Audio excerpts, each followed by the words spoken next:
Olá, muito bom dia, você que nos acompanha aqui pelo Notícias Agrícolas. Estamos começando mais um boletim de mercado, olhando para as negociações do mercado do boi. A semana prometia ser uma semana aí de virada, mas ainda não deu para confirmar essa condição. A expectativa foi transferida, portanto, para a próxima semana. Afinal de contas, as escalas dos frigoríficos acabaram se confirmando maiores do que se imaginava. Vamos entender o que aconteceu. Douglas Coelho, Radar Investimentos, já está aqui comigo no telão. Seja bem-vindo, viu, Douglas? Obrigado pela participação conosco aqui no Notícias Agrícolas. Como é que a gente entende a movimentação, os negócios com o boi gordo nessa semana, Douglas? Muito boa tarde, Alexandre. Muito boa tarde a todos os amigos do Notícias Agrícolas. É sempre um prazer falar com vocês. Bom, acho que a sua introdução foi bem pertinente, né? A expectativa do mercado em relação à abertura da China, escalas mais curtas, né? Ela foi meio que adiada, né? Desde as semanas anteriores a gente tinha uma expectativa grande de reabertura das plantas. Isso não foi oficializado até o momento. E também a gente tem visto, né, parte dos grandes frigoríficos com um bom volume de animais a termo, né? Isso deixa as escalas relativamente mais confortáveis e isso deixa o mercado de lado. A gente tem uma visão hoje de preços estáveis aqui em São Paulo. Que preços estão sendo trabalhados hoje, Douglas?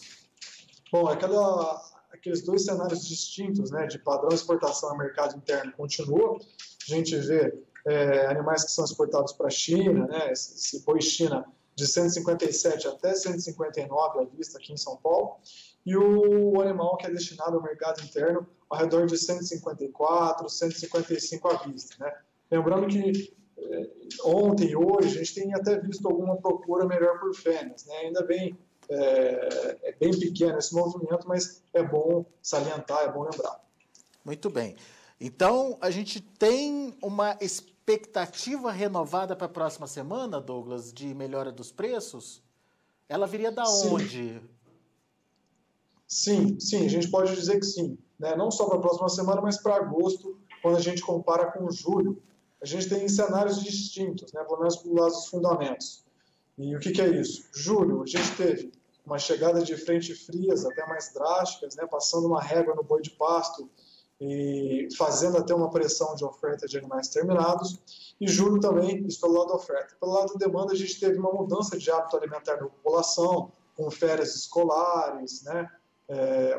A dinâmica de hotel também muda, enfim, tudo isso reduz um pouco a dinâmica da demanda, para o escoamento no mercado interno. Tanto que, nos levantamentos, a gente tem visto bastante reclamação, né, do escoamento, da venda no atacado nos últimos dias. Agora, para agosto, qual seria o possível cenário? O que a gente imagina, que a gente trabalha? Que a oferta de animais de pasto já é praticamente irrisória, praticamente mínima, né? Boa parte dos animais vem de confinamento, vem de coxo, vem de animais a termo, que tem alguma coisa com frigorífico. E pelo lado da demanda, a gente já tem uma retomada das aulas, a própria medida de liberação do FGTS para a população, né? Ela pode dar uma aliviada na renda disponível pontualmente em agosto, e isso faz a gente ter uma cabeça um pouco mais construtiva assim, para a próxima semana e para agosto, quando a gente compara com julho. Muito bem. Então, entendendo aí a melhora da demanda como uma chave importante aí para impulsionar as vendas, mas também uma redução das escalas. Deve diminuir a participação do boi a termo nas escalas dos frigoríficos ou isso está consistente ainda, Douglas? Bom, está bem consistente, né? A gente virou a página da safra e a gente está entrando na entre-safra, né? De uma maneira mais firme, mais nítida agora. É possível que em agosto e setembro ainda o volume de animais de confinamento não seja tão expressivo quanto o final de outubro e início de novembro, né? Então essa oferta ela existe, ela é consistente, né? Mas ela deve ganhar peso e ficar mais clara no mercado em meados de outubro. Tá, mas até quando essas escalas com esses animais elas vão pesar aí na conta dos frigoríficos, Douglas? Entendi. Esse mercado é diário, dia a dia, é bem dinâmico. Hoje a gente vê uma média ao redor de 4,5 dias úteis, né? Boa parte dos frigoríficos aqui de São Paulo estão fazendo os dias aí 6, 7, quem está um pouco mais confortável está olhando para o dia 8, né? E se a dinâmica de compra não evoluir nessa semana, né, ficar patinando ainda, a gente pode ver sim uma busca maior, principalmente das indústrias menores que não trabalham com animal a termo, no mercado spot. Isso geraria alguma competição. É isso que eu imagino. Tá, isso então a gente tem aí os dois cenários de oferta e demanda, mas tem um outro fator de oferta que a gente ainda não falou, exportação. Como é que estão as exportações?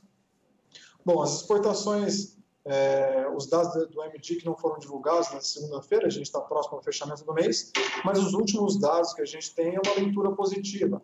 A gente tinha uma estimativa ao redor de 108,5 mil toneladas, né, para o fechamento de julho, e agora a gente tem com os últimos dados, um volume ao redor de 130 mil toneladas.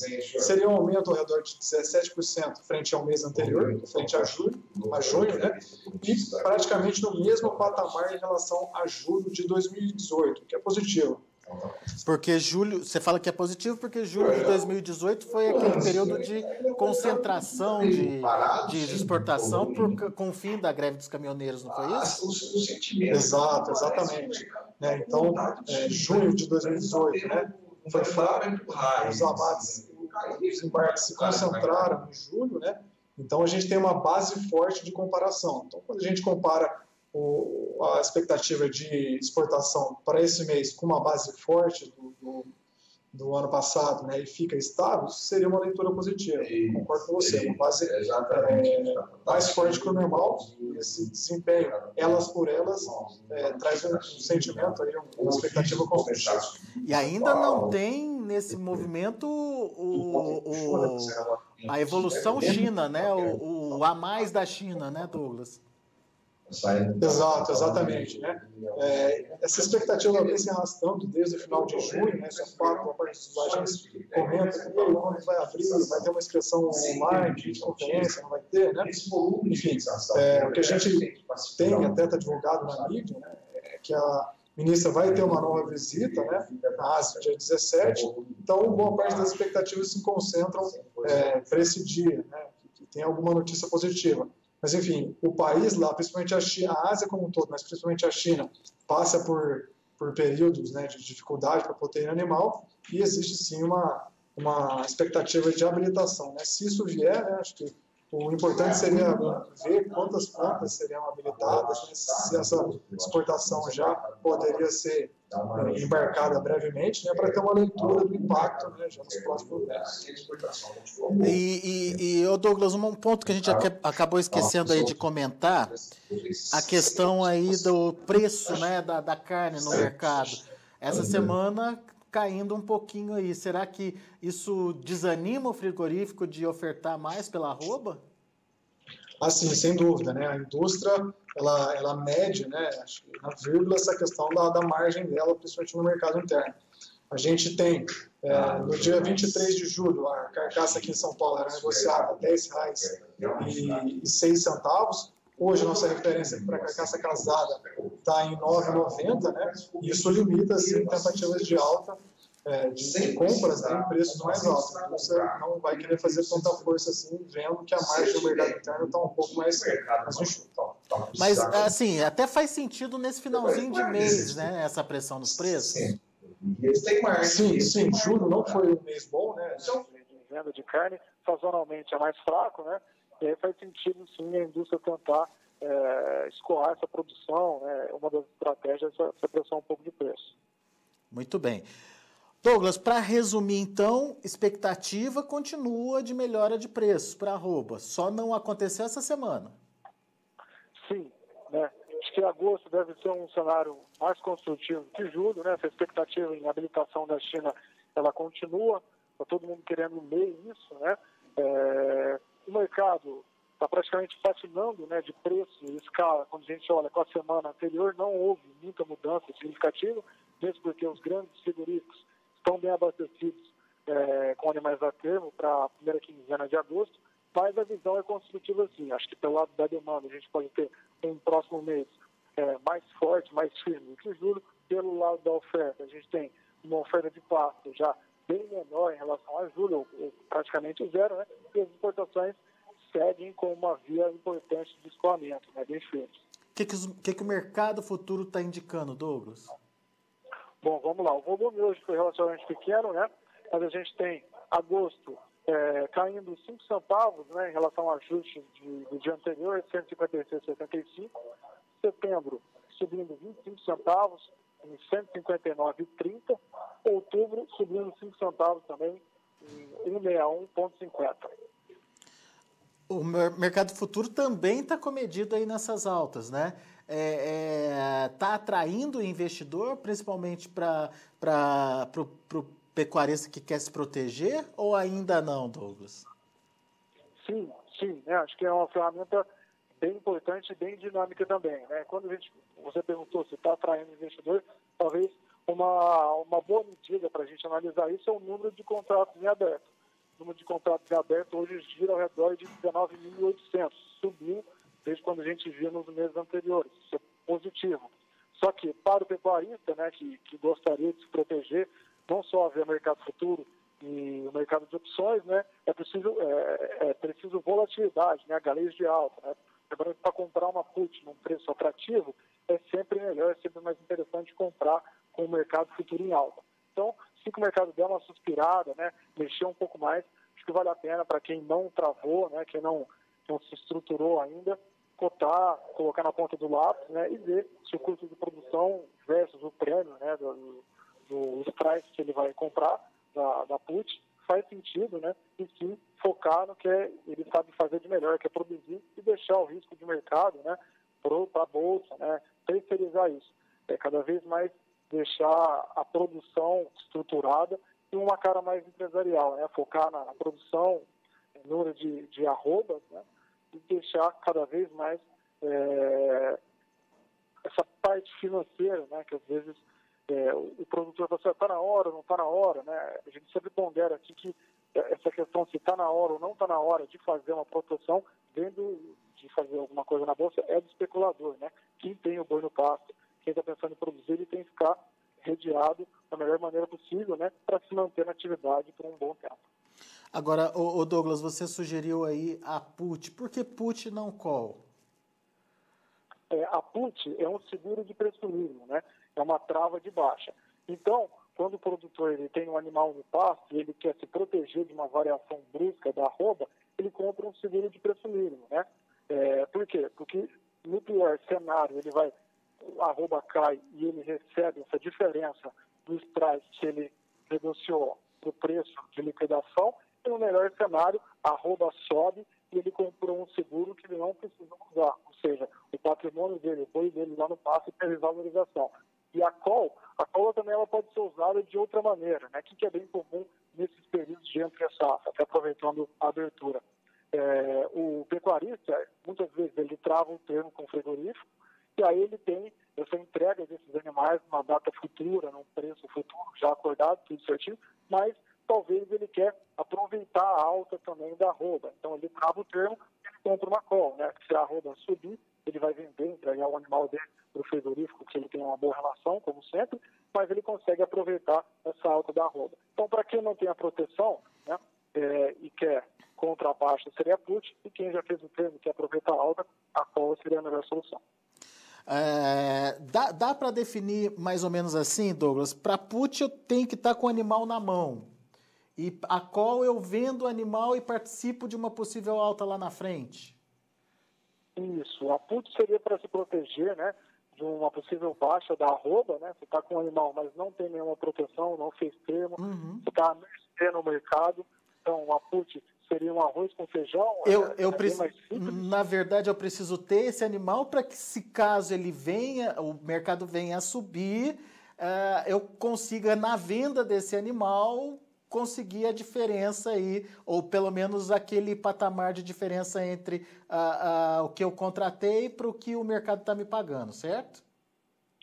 Se o mercado subir, né, isso é o melhor dos mundos. Você comprou um seguro de um carro que não vai precisar usar, esse carro não bateu. Pelo contrário, se o animal no mercado físico teve valorização, né, E aí você está no cenário positivo. Esse seria o ponto. Uhum. E no caso daí eu perco o prêmio. Perco o que eu paguei de prêmio. Isso. Exato. É o que a gente chama de vira-pó, né? A opção vira-pó. Muito bem. E no caso da call, a put para fazer seguro de preço mínimo. Se cair abaixo daquele preço mínimo, eu recebo a diferença. Exato, perfeito. Tá. E no caso da call, eu pego o meu dinheiro já com a minha venda e lá na frente eu tenho a expectativa de que o mercado vai subir. Então eu também pago um prêmio e participo dessa possibilidade de alta mesmo sem ter o animal. Isso, exatamente. É uma trava de alta, né? Você paga um direito de participar dessa alta. Se você já tiver travado seu animal a termo, já sabe que você vai receber X reais em uma data futura, né? Mas mesmo assim gostaria de aproveitar a alta, a call seria uma boa opção. E os prêmios, como é que estão, Douglas? Porque a dúvida é quanto que eu vou pagar nesse prêmio, né? Varia muito? Uhum. Sim, varia de acordo com o mercado futuro, né? De fato, são três pontos, né, que precificam a opção, seja put ou seja call. Uma é o tempo, né, a distância que você vai proteger, se você vai proteger julho ou agosto, ou se você vai proteger outubro e novembro. Segundo, é o preço do mercado futuro, né? E o terceiro é a volatilidade. Ultimamente, a volatilidade ela ficou até um pouco mais comportada. A gente comentou no início da nossa conversa que os preços estão praticamente de lado, né? Só que o mercado futuro já deu oportunidades maiores, melhores para a put. No caso, quando ele estava em 164, 163, né? Com esse mercado nesse patamar, você conseguiria comprar uma put com um strike interessante, pagando um valor atrativo. Agora ele está em 161. Então, talvez quando o mercado, né, se o mercado der um galezinho de alta, pode ser interessante para cotar, pensar de novo uma proteção contra a baixa. E o que a gente sempre orienta os nossos parceiros, os nossos clientes, é gastar ao redor de R$1, R$1,50 para essa put, para esse seguro de preço mínimo. Senão você vai gastar muito logo de cara na primeira operação, né? E aí o molho sai um pouco mais caro que o peixe, que talvez não seja viável. Pois é. 1 a 1,50, isso é por arroba? Isso, por arroba. Tá. Muito bem. Tá aí, então, uma dica importante para você se proteger de alguma forma.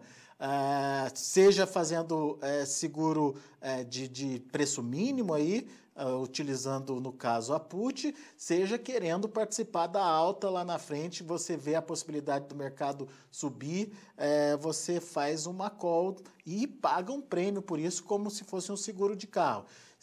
Do seguro de carro, se você bate o carro, o seguro te reembolsa. Se você não bate o carro, você perde aquele valor que você utilizou. Da mesma forma, nos contratos de opções também funciona mais ou menos dessa forma. E o Douglas está falando que você precisa avaliar o valor do prêmio para ver em que momento ele é viável para não acabar ficando aí mais caro do que a possibilidade do mercado subir ou descer. Certo, Douglas? Exatamente, Alexandre. Tá joia, então. Meu caro, obrigado, viu, pela participação mais uma vez conosco. Volte sempre. Eu que agradeço pela oportunidade. A gente está sempre aberto a vocês. Um forte abraço. Abraço para você. Tá, então, Douglas Coelho, Radar Investimentos, contando um pouquinho para a gente da dinâmica do mercado, das expectativas em relação à variação dos preços e da forma de proteção, como você pode se proteger de maneira simples através da utilização das opções. Você não precisa mais utilizar aquele instrumento complicado de bolsa, que você tem que pagar ajuste diário. Com a compra de opções, você se protege de alguma forma através de fixação de um preço mínimo que garante aí pelo menos os seus lucros, ou através da participação de um movimento de alta que você acredita que possa acontecer lá na frente. Então, são ferramentas importantes, put e call, que você precisa entender como funciona. Ligue para a corretora aí da sua confiança. O pessoal lá da Radar Investimentos tem esse processo já bastante engatilhado, enfim. assim, entenda pelo menos como é que funciona para você não ficar descoberto aí e acabar não tendo prejuízos na sua produção.